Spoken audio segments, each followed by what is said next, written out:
Welcome, everybody, to Bikinis After Babies. I am so excited for this episode today. Thank you so much for joining us. I am your host, Mandy Rashawn, with your other beautiful blonde bombshell host. Hey, everybody. Thank you so much for listening in. I'm Gillian Hughes, and I'm so excited for today's episode. We have a very special guest with lots of great info for all of our listeners.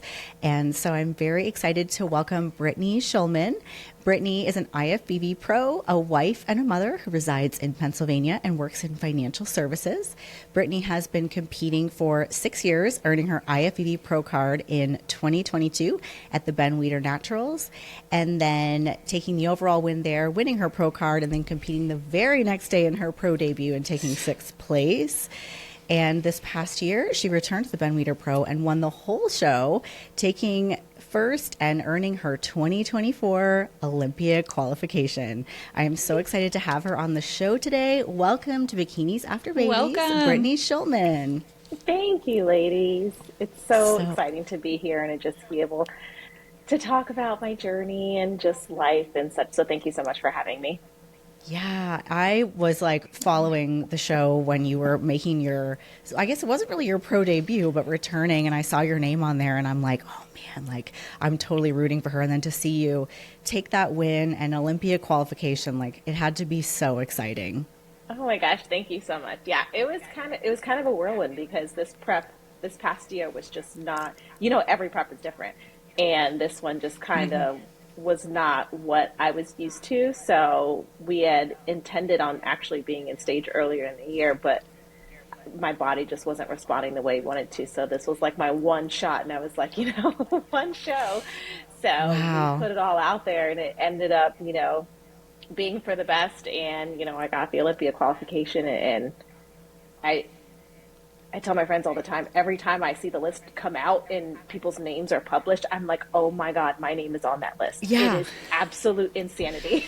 It's so wild. That has Actually, to be it's so funny. exciting. I saw it the other day, and Yeah. it's short because it's the beginning of the season, so there's not very many girls qualified, and you're like Yeah. right on there. Like that has to be Yeah. so surreal. Yeah, It that's is. so Like, awesome. every time I see it, it just like reminds me of like, holy crap, like I did it. And it's just like the most gratifying feeling, just seeing my name on that list and accomplishing a goal that I didn't even know it was my goal. It was just, I just wanted to get on the pro stage and see how things shook up. And, you get there and your goal and your hope is to win. And, I had the confidence, but you never know going in front of judges and you never know who shows up. And then to actually kind of think it, manifest it, and then for it to happen, it was crazy. It's still Yeah. crazy. Yeah, because I mean, at that point, you're pretty new pro and only like your second pro show, so that had to be, Yeah. just like completely, just exciting. And I don't know, there's probably not even words. You're probably still processing No, it. just complete, Yeah. just jaw on the floor. Yeah, that's awesome. Well, and I was going through like your competition history, and I saw like the year that I had met you in 2022, I think it was, and you had done Yeah. like 5 or 6 shows that year. So, Yeah. that had to be, a different experience than say 2023 where you only did one show. What was it like, doing so many shows in one year? So that was interesting because the most shows I'd ever done before was only 2 shows, was a regional show and the nationals. And I didn't set out planning to do that many shows. It was kind of like, okay, I'll do a regional show and then I'll do nationals. But after my first regional show, we kind of knew that we needed to come in tighter. And then we were aiming for Universe, and we just knew I wasn't going to be ready. So then we were shifting to aim for Masters Nationals and placed well at Masters Nationals. And then it was kind of like, do I want to keep going? Do I want to, see how things shake up? There's North Americans. So then I did another regional show just to kind of get some feedback and make sure we were on the right track. And I was in shape. So it was kind of like, let's just go ahead and do it. And then North Americans I was going to be done after that. And I placed well at North Americans. And as soon as I stepped off stage, Paul was kind of like, hey, what about Ben Weider? And I was like, I don't know. Like, I am exhausted. My body's exhausted. My brain is exhausted. Like, I am just so tired. And he told me to take the weekend to think about it. And the more I thought about it, I was kind of like, no, like, I just want to be done, because Ben Weider was about 4 weeks later. And I had already decided that North Americans was my last show.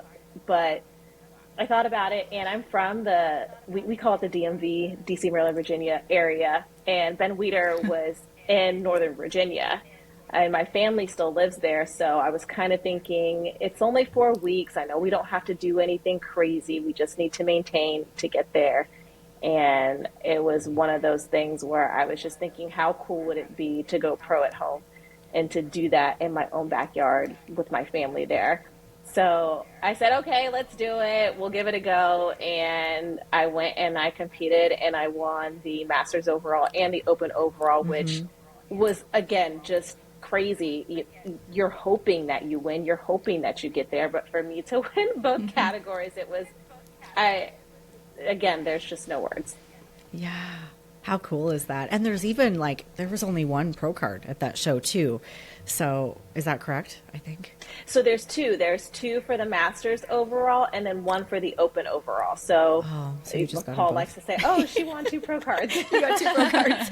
I did. That is so crazy. Wow, I just love it. It's like a fairy tale. Like, it's just such a really cool story. is. Yeah, that's awesome. So I jumped way ahead in my questions here because I had a whole bunch of other things I was going to ask you first, but I just got so excited. But I am curious to know how you got started competing in the first place.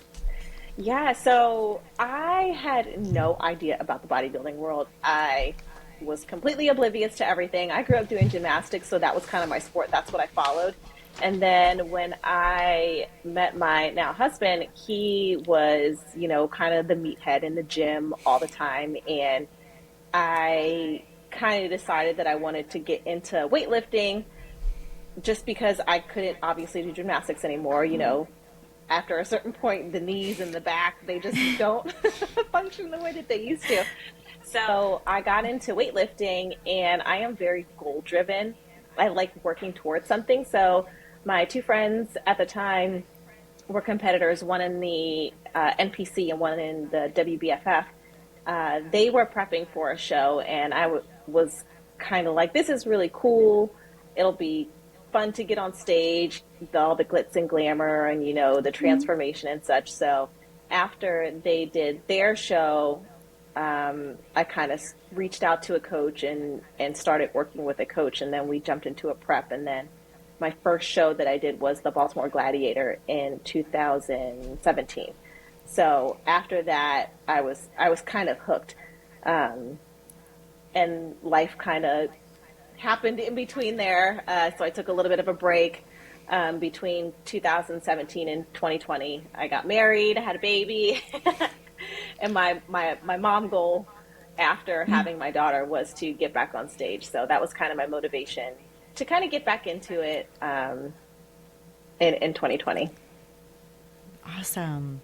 So what was that journey like then, like prepping for having done a show before a baby and then after a baby? Like, did you stay fit during your pregnancy, and was it a sort of an easy process to get back in shape?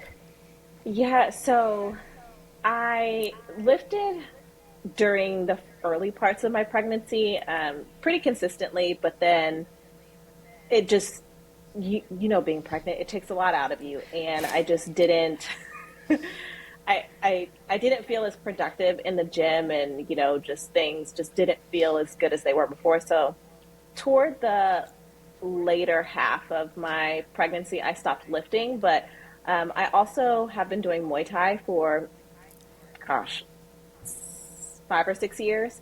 So I consistently went to Muay Thai twice a week, and I continue to do that up until I gave birth. So that's kind of how I stayed in shape leading up to delivery. But right after I had my daughter, and you wait the 6 weeks and get the clearance from the doctors, then I kind of went back into to lifting, just doing things that felt good and that weren't kind of so taxing. And I was definitely not lifting to failure, just kind of getting back in the groove of things.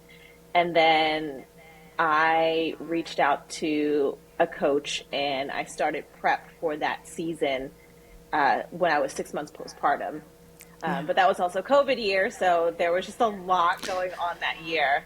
So started prep, paused prep, started prep, paused prep, shows got pushed back, and then it was just absolute insanity. And thinking back on it, I probably should have just taken that complete year off.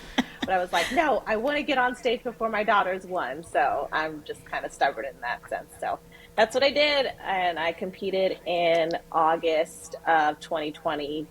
And my daughter's first birthday would have been in September. So, mom goal achieved. That's awesome. That's so wow. cool. Yeah. Just to hit that goal of competing within the first year. I think that's amazing. Yeah. Yeah. Wow. Yeah. And to be prepping during that year was so challenging. I mean, but it was like, because I prepped that year too, and I was like, I'm not giving up. Like, I don't even think I cared what I looked like. I just was not going to give up because I had already, I was like, I think 6 weeks out when everything started to shut down at first. And I was like, oh, I guess I'll just like stay on this like tilapia a little longer. And once we got past, I was like, oh, I think there's no chance this is going to happen soon. But yeah, it's definitely like you reach that point of no return in prep where you're like, all right, like I've done all of this thus far. I am getting on stage. Like nothing is stopping. Yeah. Yeah. So between that year and then, you guys, because oh no, go ahead. Sorry. Oh, go ahead. I was just gonna say I could not prep during COVID, but I think Gillian, you said it. Once you get to like a certain point, it's like no, you got to do it right because like. I was so far out from a show. Like I think I started prep in like January, February, and then of course COVID, March, and I was like, nope. Yeah. Yeah. No. I just was afraid everything was going to open up and I was going to miss out and have FOMO because I, had bailed and then everybody was doing the show that I was going to do. But once we got, I think the commissioner of the NFL was like, there's not going to be football. I was like, well, I guess there's probably not going to be bodybuilding. So yeah, that was kind of when I was like, okay. But that was such a crazy year. But so after that, you took a little bit of time before you came back in 22. So like, what was the feedback that you were working with between then and your year of 6 shows? It was just kind of just overall growth. After my 2020 season, I definitely didn't know that I wanted to continue doing bodybuilding.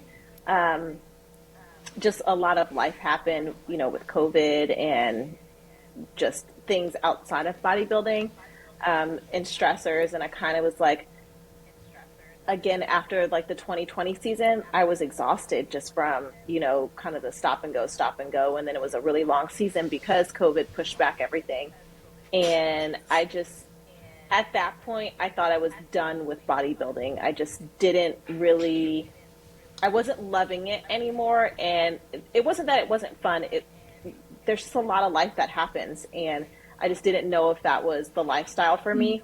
So I took a break and, again, still followed the sport, but didn't think I would compete again.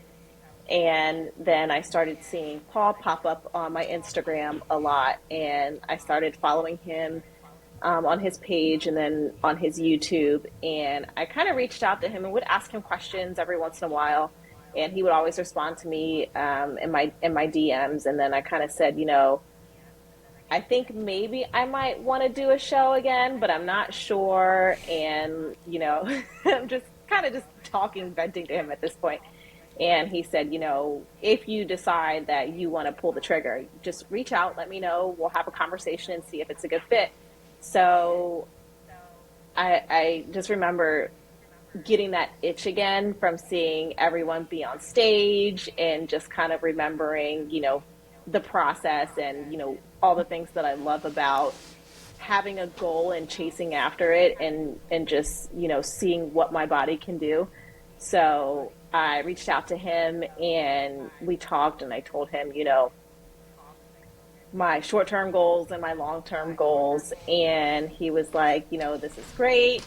We meshed really well. And then we decided to go and kind of get the ball rolling with coaching. And we didn't start prep right away. He definitely had me do a maintenance phase and kind of a recomp, just so that one, I could get used to his protocols, and two, my body just wasn't in the best spot at the time. So, getting me to a place where my calories were good, my cardio was good, and building a better foundation so that then we could start prep and, figure out what show we wanted to do and how we wanted to attack the season.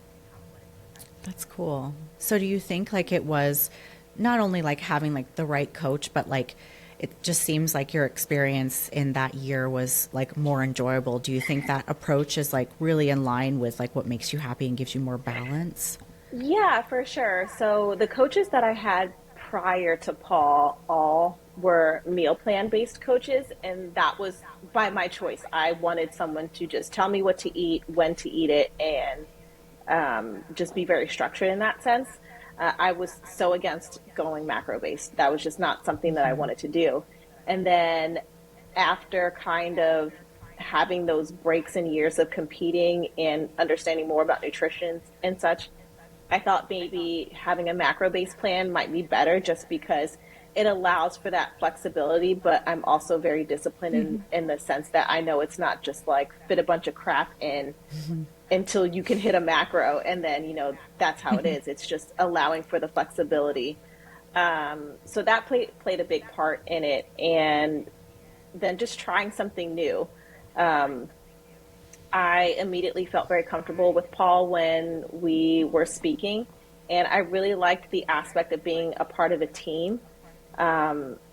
It's kind of like doing gymnastics. You have your own individual thing that you're competing in, but you also have that team aspect. And I really like that about Team Pro Physique. I wouldn't have met people like Gillian along the way, and just having that, it's like a family, and this sport can be very lonely. And when you're competing, your friends, your family may not necessarily understand why you're doing it. They may not understand why you're hangry and why you physically can't get up to go to the bathroom because you're that exhausted. So having the people who understand what you're going through, because they're going through it too, makes a huge difference. And I say to everybody, some of my best friends I've met through Team Pro Physique. So, that's a plus as well. That's awesome. It is a very lonely sport. But you have people that support you, but it is a sport. I'll never forget my first time stepping on stage back in 2016. And I was just so used to being alone. My husband always supported me. My kids supported me. It was fine. But being backstage and being around all the people, I had never been to a seminar. I hadn't been to anything beforehand. So being backstage, and I'm like, they eat rice cakes too. Yeah. These are my people. When you see someone else eating chicken out of a Ziploc bag and a fork, it's like, I'm home. You're my people. Yeah. And it was fun.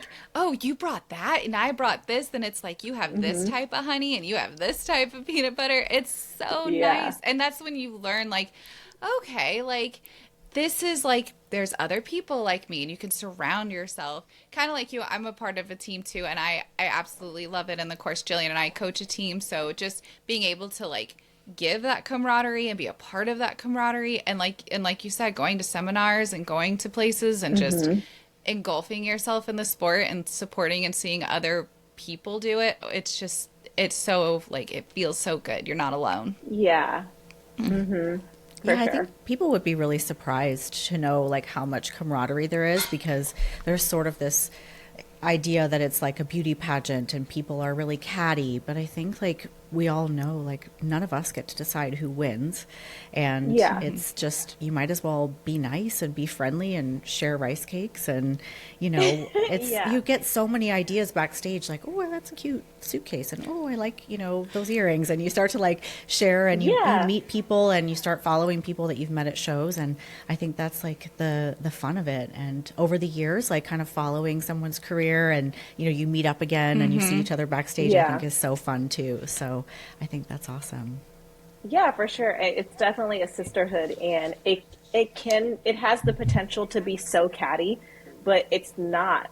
And, like you said, everyone's in the same boat. Everyone knows the sacrifices you have to make to get there. So, when you're backstage and someone's like, oh, you're your connector is like tangled, or let me fix your hair, or like, hey, your makeup. It's just, we all, obviously you want to win, but also that doesn't diminish, the person who's next to you. And, you want to go against the best, because that, when you win, you've won against the best. So just to have that camaraderie and that sisterhood, it's really nice, because like I said, it has the potential to get catty, but it's not. And that's what I love about it, because everyone just wants everyone to be their best.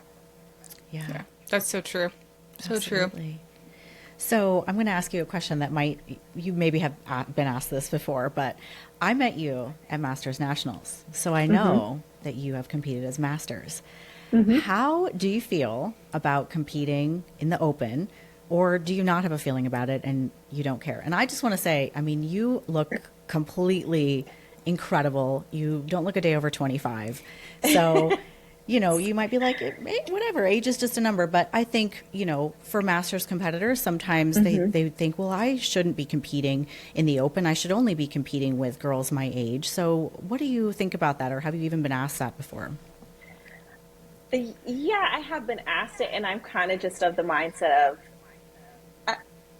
I didn't see me having to make a choice between Masters and Open. It was kind of one of those things where I'm eligible to enter into the Masters category, so why not? Let's see how it goes.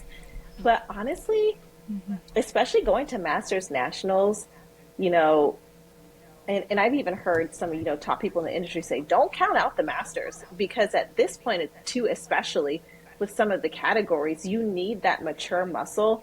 And, unless you're one of the genetically blessed, if you're, younger in your 20s, you probably don't have that muscle maturity, to be at the top level.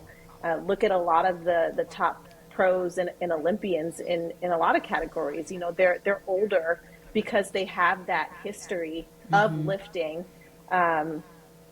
and having that solid foundation of muscle. So it was kind of like, oh, I'm old enough to compete Masters, so let's see how it goes. And then, I'm also, again, I want to compete against, as many people as I can, so that I can see where I need to improve.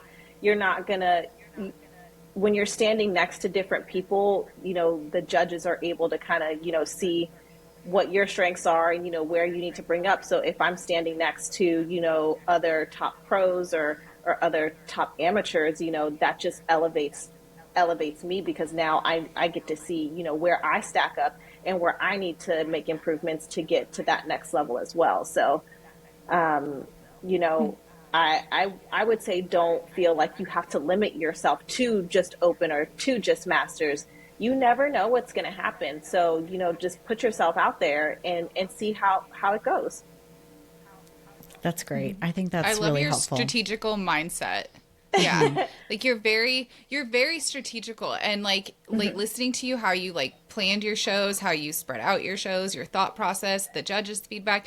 It is very you strategize it. And I love that, instead of I'm just not feeling this or I'm feeling that, it's just very, it's awesome to see that type of point of view, because it's so smart, like you said, to get yourself to where you want to be at a pro level, Olympia level, which is where you're at now. You planned it so precisely, even if you didn't know you were going to do Ben Wieder, but you still you planned everything to get the feedback properly, to know if it was a good idea or not. So that's really cool that you do that. Yeah, exactly. I mean, depending on your goal, you have to have a strategy, because, not all shows are created equal. So if your goal is to be an IFBB pro, whether it's bikini, wellness, figure, whatever it is, you have to have a strategy. You have to strategize your improvement or your off season. You have to strategize your prep. You have to strategize what show you're going to be at, to see and know what judges are going to be there. If your goal is to go to nationals, why wouldn't you do a regional show where there's national judges, or even, IFBB pro judges, to give you the feedback, so that when you come off the stage, you can have that direct, this is what needs to be, improved upon, so that you can come into your next show better. Now, if you want to Yeah. compete just because it's like a bucket list item, or, you know, you just want to have fun, then maybe the strategy isn't so important because you're just, you know, doing it because you want to. But if you have a goal to get to the next level and to keep improving, then for sure, 1000%, you know, you have to strategize, because again, bodybuilding in this sport is very expensive, not even just the competing component of it. Supplements, coaching, food, recovery, all of those things, those play an important part. So you have to be smart about it. Yeah, no, absolutely. I think that's such an important thing for people to listen to. And then I think like mentioning the feedback is really important as well, because, you know, I ask people all the time, well, what was your feedback? And certainly pros never answer this way, but I'll have girls say, oh, I didn't get feedback. I'm like, what? Like, you need to know like what they're looking for. And so I think that's just a huge thing. You can't just go off of photos or what someone in the audience thinks. Like, you need to know what to look for so that you can improve, right? Exactly. And getting that feedback right when you're off stage, because, you know, you're fresh in the judges' minds and they are physically seeing you right in front of them. So, you know, looking at pictures and videos are great, but that doesn't compare to what you look like physically in person. Yeah. Yeah. I'm stepping on stage here in 6 weeks, and I told my husband's coming with me, and the head judge is Sandy. So I told my husband, I was like, just as important as when I'm on that stage, when I walk off that stage, it is just as important as I wait in that line for however long I need to wait in that line to hear exactly what she says. And that's like a Yeah. big reason. Like, there's a multitude of reasons I picked this show, but like that was a key component of that. I'm like, it's just as important to like hear exactly what she says, because that is how Yeah. like you, for my goals, that is, like you said, how you move on. But I think you said it so perfectly. There's so many people that do have like transformations and bucket lists, and they just want to step on stage. They want their grandparents, they want to step on stage. They lost the 60, 80 pounds. And like you Yeah. said, it is very expensive. If you can do something locally where like your friends and family can support you and be a part of it, that's really pretty cool, right? Yeah. Yeah. Yeah, for sure. And I mean, Sandy is the women's head judge. So why would you not want to speak to her after your show to get those things Right. that you should improve upon?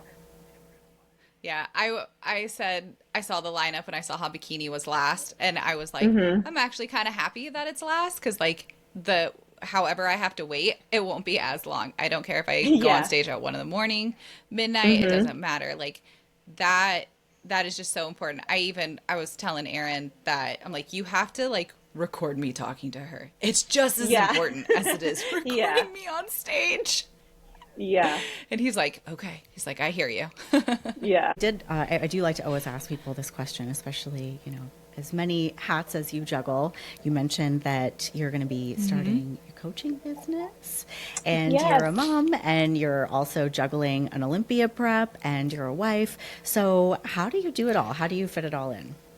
I don't know. And I have this, I always say my toxic trait is I can't sit down.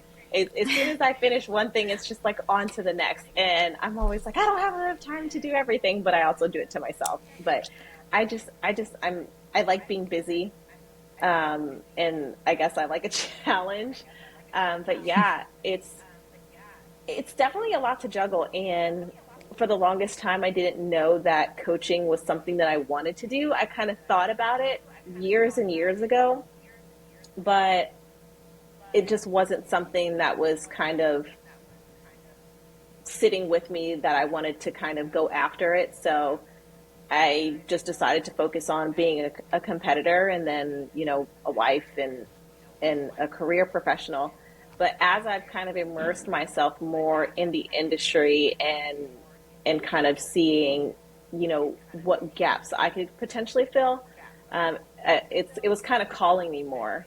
So I, you know, decided to get some mentorship, and, you know, that this is something that I want to do. And for me, specifically where I live, there aren't really any bodybuilding focused gyms. So that's something that also, like, I kind of want to work towards, is is having more of a place where I live. I love traveling to other places and going to other gyms because it's kind of cool to see how different gyms are laid out, and just the vibe is different. So wanting to kind of create something and seeing what, I wish that I had here at home, kind of motivated me to think outside the box as far as, starting my own coaching business and, potentially, one day pipe dream opening up a gym here. So, if we don't speak it into existence, then it's not going to happen. So, I'm definitely working towards those things, because that's important to me. And being a mom is also important to me. And I mean, I'm sure you all know, mom guilt can hit you so hard when you're deep into a prep, because it's not even, yes, your day-to-day changes, but the meal prep, cardio, you're just being exhausted. So having that mom guilt when I'm deep into prep is definitely hard. But I know that those times don't last forever, and just making sure that when I'm out of competition season, that, I am loving on my family more, that, I'm more engaged in doing as much as I can, so that, when the time comes where I have to step away and I have to be away for a little bit, they know that the love is still there. They know that mom is, chasing after her goals and such. But yeah, I wish I could have like 3 or 4 more hours in a day, because it's like, as soon as you wake up, you go. You have the little humans Right. like, Mom, I need this. Mom, I need that. And then you want to also be a good wife, a good friend, and making sure that you're taking care of all of your relationships, not just with your spouse, but with your friends, your family. So it definitely is tough. And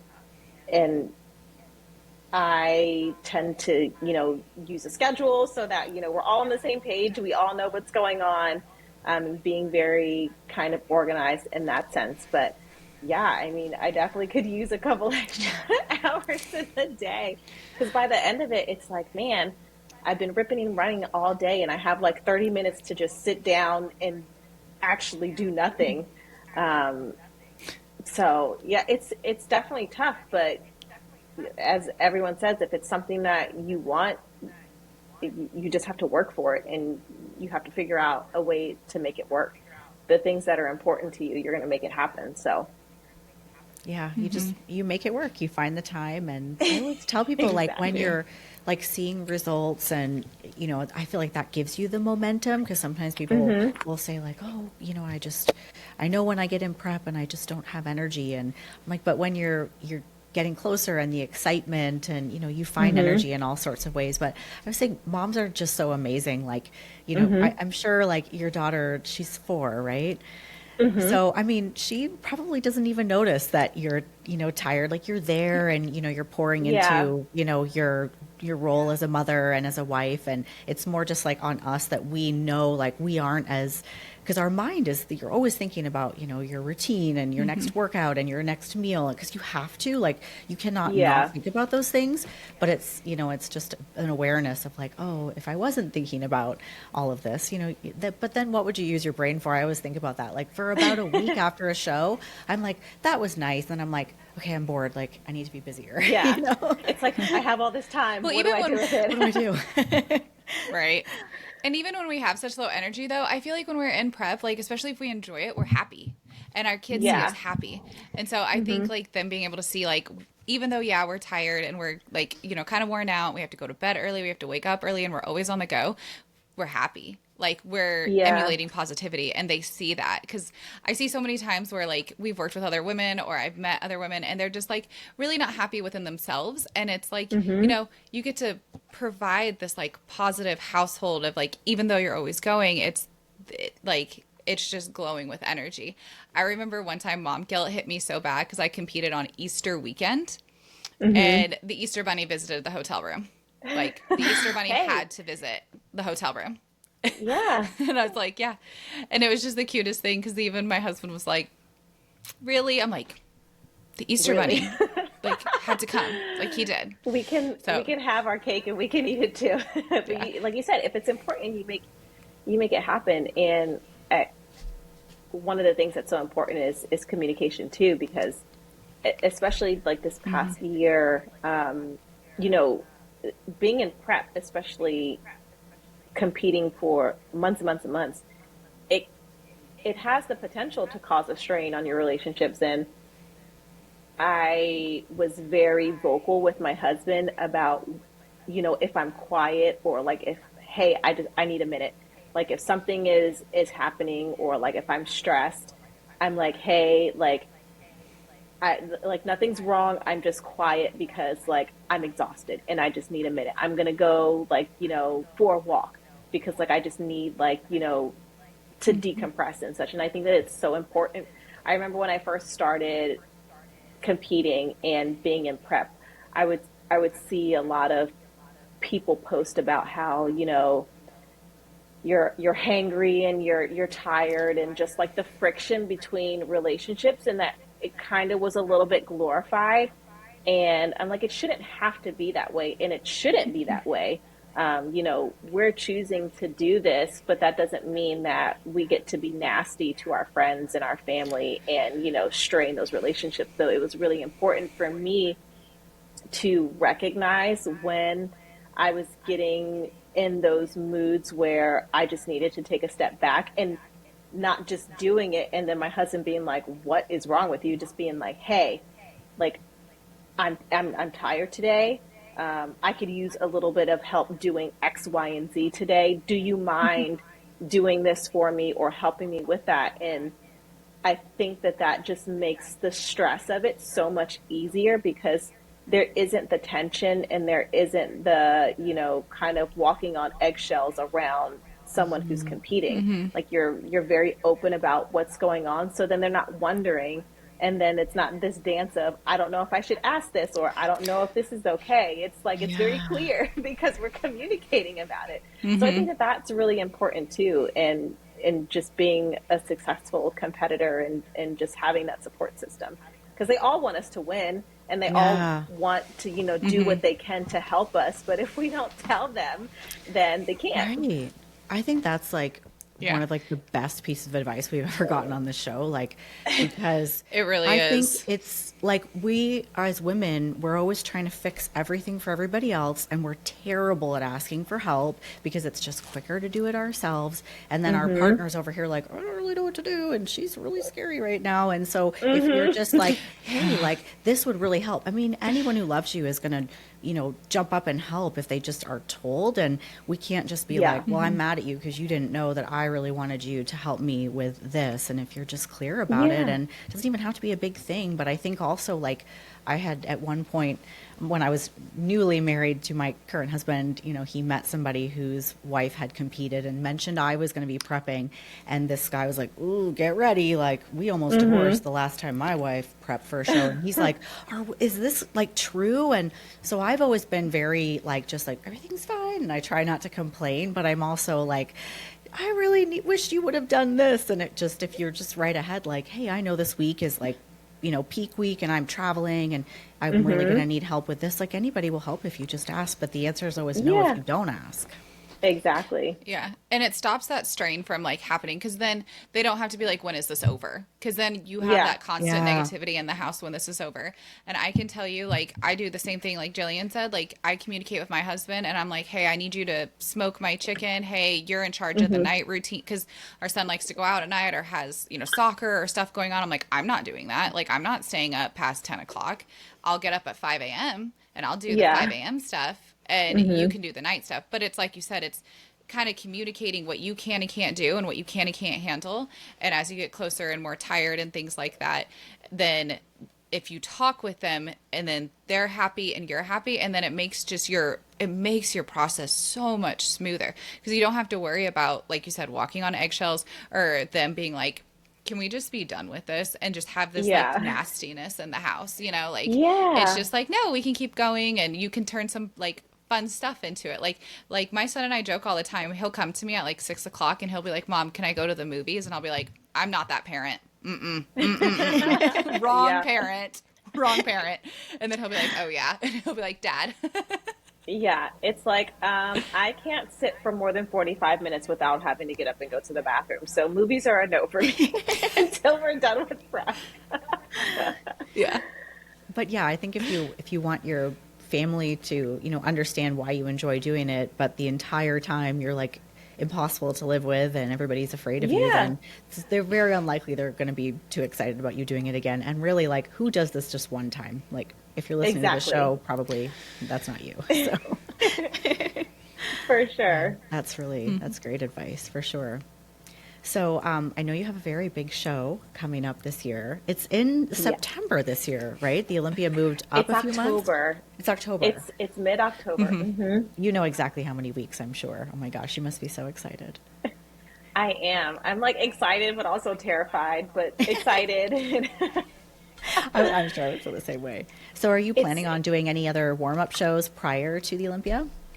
Yeah, so we haven't nailed down an exact show that we're kind of aiming towards. It's kind of just like right now focusing on bringing the improvements that the judges are asking for.